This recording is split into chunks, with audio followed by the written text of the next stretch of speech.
Today we're looking at one of the most terrifying diving disasters in modern history. It's the story of 5 men who entered an icy underwater cave system in Norway, fully prepared, fully trained, and absolutely convinced they had accounted for every danger. But once they descended beneath the frozen lake and into the twisting passages of Plura Cave, they discovered that nature, panic, and time can turn even the most experienced diver into a victim. By the end of the ordeal, 2 of them would be gone forever, and the survivors would spend nearly 12 hours trapped beneath the earth in water so cold it could kill in minutes. Plura Cave is not a place for beginners. Hidden in Norway's Rana region, it's one of the longest flooded cave systems in northern Europe. Its tunnels stretch for kilometers underground, with passages that plunge to depths of over 130 meters, more than 400 feet down. To get inside, divers must first cut through the ice of Plura Lake, lowering themselves into near-freezing water before navigating a maze of narrow stone corridors. The visibility can vanish instantly,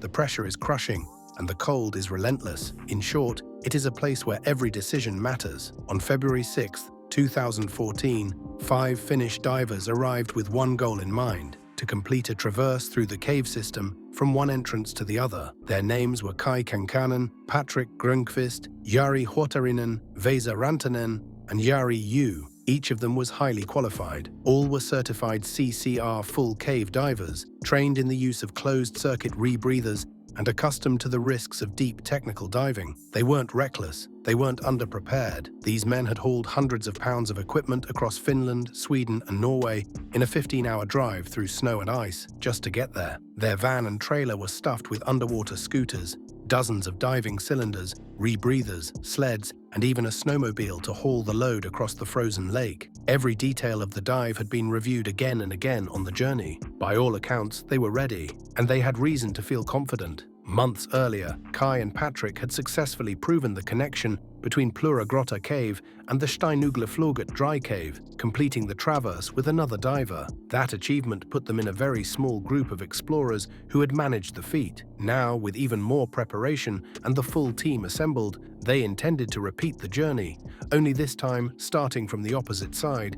The memory of that first successful traverse gave them a surge of confidence, but it also planted a dangerous seed. Success has a way of making people believe they've tamed an environment, when in reality caves like Plura can never truly be tamed. The truth is, every dive is different. The water is colder, the passages feel tighter, and the pressure at depth presses harder than before. Equipment that worked perfectly the last time can suddenly fail without warning. A guideline that once looked clear can be clouded by the smallest shift of sediment. Even the body itself reacts differently from day to day. Fatigue, stress, or a change in breathing rhythm can be enough to tilt the balance toward disaster. Still, none of them voiced hesitation. They trusted their preparation, their skills, and above all, each other. This was not just another dive. It was a chance to prove that their previous success had not been a fluke. With every piece of gear checked, every cylinder strapped in place, and every calculation done twice over, they believed they were ready for whatever the cave might throw at them.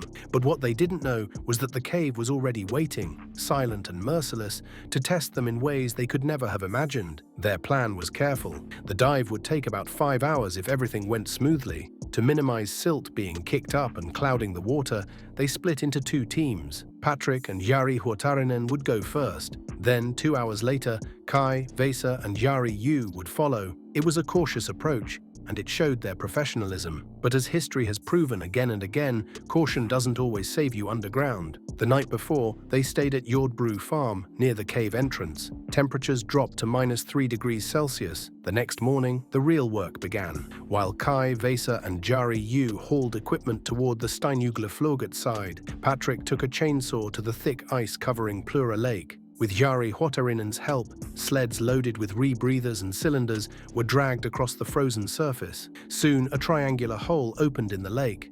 The water revealed beneath was crystal clear, an encouraging sign. Patrick and Huotarinen spoke little as they prepared. Every buckle, every hose, every valve was checked. Then, just after noon, Huotarinen gave the signal. Together, they slipped into the water and disappeared below the ice. At first, everything went as expected. The passage sloped down gently to about 34 meters for the first half-kilometer. The men's underwater scooters hummed quietly, pulling them forward into the tunnels. But soon the descent steepened. The cave dropped to 60 meters, then 100, and finally 130, more than 400 feet below the surface. At this depth, there is no margin for error. A tear in a dry suit could mean hypothermia in minutes. A malfunctioning rebreather could lead to carbon dioxide poisoning or oxygen toxicity without warning. And if panic sets in, it can spread like fire. But both divers were ready. Each carried not only their primary rebreather, but also a backup. They had bailout cylinders of open-circuit gas. They followed a guideline strung through the passages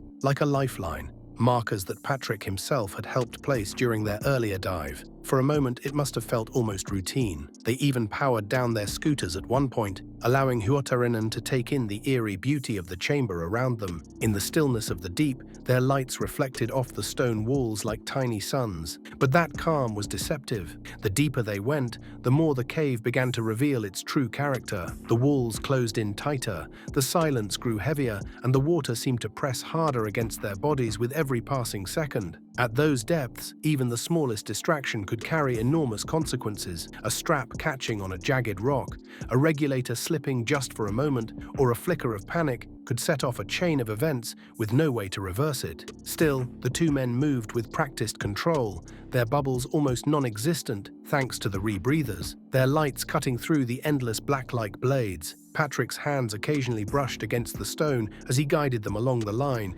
each touch a reminder of the fragile thread connecting them to safety. It must have felt both comforting and unnerving. Comforting because the line was there, unnerving because it meant they were deep enough to need it. Everything about this moment whispered danger, but in the strange calm of the cave, it was easy to mistake danger for beauty. And beauty, in places like Plura, can be the deadliest illusion of all. But soon it was time to turn back. Patrick led the way, navigating a tight 90-degree turn. He expected to see Huotarinen's light close behind him, but it didn't appear. He waited. Then suddenly the beam came into view, swinging wildly up and down. A diver in distress. Patrick rushed back. What he found was simple on the surface. Huotarinen's scooter cord had gotten stuck between rocks. Patrick freed it quickly, but the real problem was written all over his partner's frantic movements.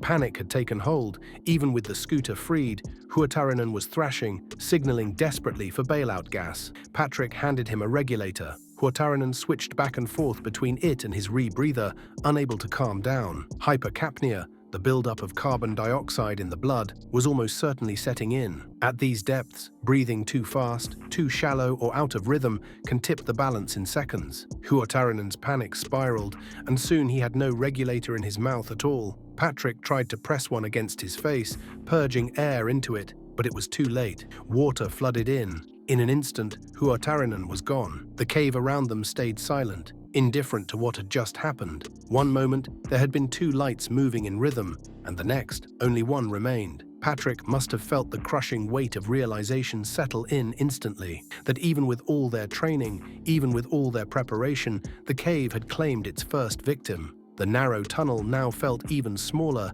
as if the rock itself was closing in. Every sound of his own breathing became amplified, each inhale and exhale reminding him how fragile life was in that place. There was no time to grieve, no chance to stop. The only option was to push forward and hope the cave would spare him. Patrick was now trapped in one of the worst situations imaginable. His partner was dead, blocking the narrow passage behind him. Some of his bailout gas was stuck with the body. He had given up precious oxygen trying to save his friend. And when he checked his dive computer, the display nearly broke him. It read over 400 minutes of decompression required, more than 7 hours before he could safely surface. Just minutes earlier, it had said 120. Staying at depth too long had multiplied the requirements. Time had turned against him. Behind him was death. Ahead was a slim chance of survival. Patrick forced himself upward, clinging to the calculations that gave him even a thread of hope. While Patrick faced that nightmare, the second team was beginning their dive. Around 2 in the afternoon,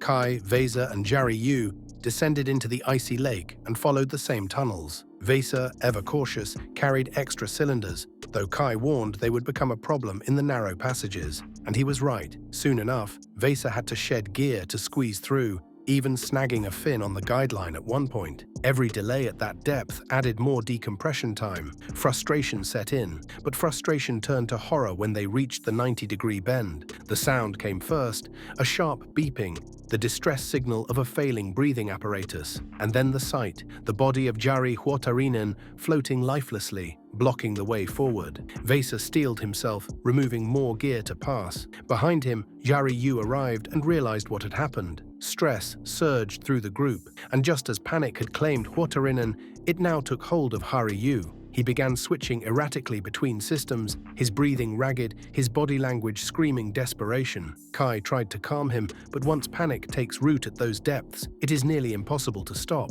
Within moments, Jari Yu was gone, 2 men lost in the same place. Vesa struggled to press on, his breath heavy, his nerves fraying. Kai looked at his companions, weighed their odds, and made a brutal decision. He judged that Vesa was unlikely to survive. With his own oxygen dwindling, he turned back, determined to focus only on his own survival. His dive computer demanded decompression stops beginning at 100 meters, but he had no reserves to manage them. So he did the unthinkable. He ignored the computer and began skipping stops, gambling everything on sheer willpower. Kai forced himself upward, reaching an air chamber where he gulped in the trapped gases. But soon his scooter failed, leaving him to swim painfully through the passages. What should have been 15 minutes took 45. Still, he pressed on. Patrick, far ahead, was enduring his endless decompression stops in the dry cave, hugging the rock walls as hours stretched into despair. Vesa, astonishingly, managed to follow his own stops and survived the passage as well. All 3 men were now scattered in the cave,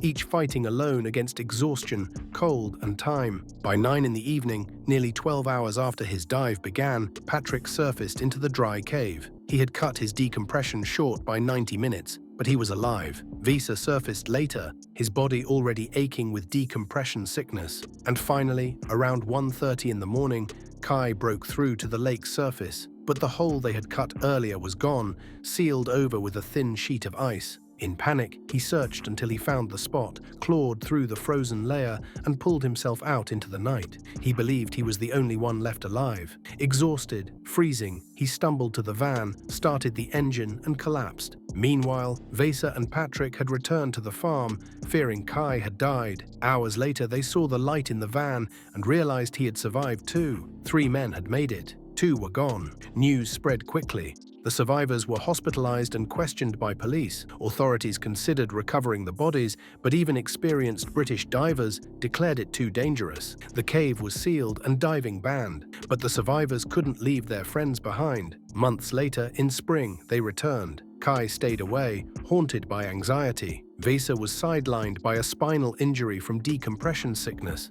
That left Patrick, who joined with Sami Parkarinen and others, to descend once more. In one of the most daring recovery missions ever attempted, they brought back the bodies of Jari Huotarinen and Jari Yu, fulfilling a promise to their friends. The Plura Cave nightmare remains a story told again and again in the diving community. It wasn't recklessness that caused it. It wasn't inexperience. It was the unforgiving nature of the cave, the cascade of tiny triggers that led to panic, and the brutal reality of deep technical diving. For the survivors, the memories will never fade. For the rest of us, it is a stark reminder. Beneath the ice and stone, the cave always has the final word. If this story gripped you, make sure to like this video, subscribe for more terrifying true stories, and share it with others who love learning about the razor-thin line between survival and tragedy.